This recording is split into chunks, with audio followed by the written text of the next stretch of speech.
Now, why did record numbers of black and Latinos, especially men, flip from Democrat to Republican, from voting for a mixed race female to Donald J. Trump? Now, I am obviously white, but what I've been hearing from these black and Latino people, especially black and Latino men, is that the Democrats fucked it up by focusing too much of their energy on special needs people and ignoring the broader needs of huge segments of the Democratic voting bloc, especially black and Latinos, and especially black and Latino men. For example, the whole trans issue, no offense, these guys are saying, but all this talk about bathrooms and equality and equal rights and humanism, what about us?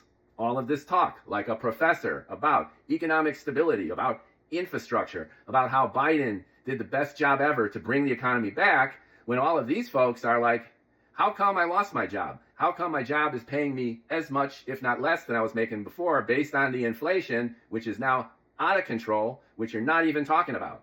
And what about that border? What about all those illegals who are here, who are maybe taking my job, and at the very least, making these companies want me less and pay me less? So there you got Trump, who's all over all of these issues, nonstop talking about how the economy is a mess, how the border is a mess, and how these special needs, special people, how these minorities of the minorities are taking away the rights and opportunities of the minorities. So when you say that Trump is a bust-out racist, that he's bringing fascism back to America, that he doesn't care about democracy, that he's steamrolling human rights, well, a lot of this shit is true. I mean, I personally think that the anti-trans shit is over the top. I don't think trans people should play in sports. I think that they should have their own league. That's just my opinion. It's a complicated issue. I'm the last guy in the world who's anti-trans, but I understand how the trans issue was put front and center and how minorities, especially black and Latino minorities, especially black and Latino men, would get upset by stuff. And I also know that the trans issue has become a wedge issue. But what I'm saying is what I'm hearing. And what I'm hearing is that Democrats have been so out of touch about so many issues. We could blame Obama, and maybe we kind of should. He had that professor kind of look and mood, like he's sitting in the padded leather chair, acting more white than white people, frankly, sipping on the Chardonnay, and he's so genteel, but he's so out of touch with the everyday needs of many of his own core constituents. And that percolated through and into the Biden administration and then bubbled up and out of the Harris campaign. If you watched any of the Democrat convention, it was Obama 2.0. It was really, really well orchestrated. It was super well done. And it looked like, elect Harris Waltz and you get basically, Barack and Michelle back, booyah. The trouble with that, though, there were a lot of people, including, here's the thing, a lot of Democrats who are unhappy about that shit. They didn't equate a return to the Obama years as being necessarily a good thing.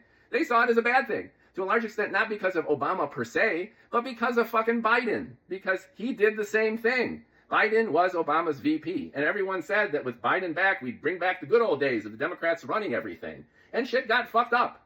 You could blame COVID. You could blame global supply chains. You could blame all sorts of things. But by any stretch of the imagination, Biden fucked up the border by going anti-Trump.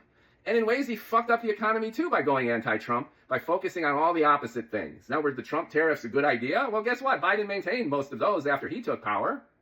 And then when he opened the border in response to Trump's tightening of the border as a reaction, shit got bad. Shit got out of control. So am I saying that mass deportations are a good idea? No, I was ranting on another video that I think they're stupid. And there are many aspects of what Trump is doing, which is deeply problematic. But there's other things that he's doing that I think are actually okay.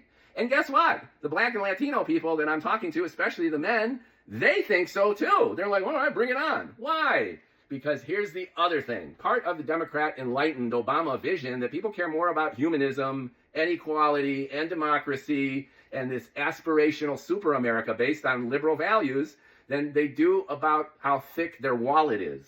And at the end of the day, black and Latinos and black and Latino men are like white guys like me historically, which is, end of the day, it's all about the fucking money. So you could pontificate all you want about the glorious future of this country, but if you can't ensure jobs and prosperity and point to a future vision which is more money, then you are out of a job in the White House. And if nothing else, Trump got this totally right going all the way back to 2016. And he just amped it up, took a quantum leap on this shit in 2024 with the results that everyone saw. So hello, Democrats. figure it out because you fucked up.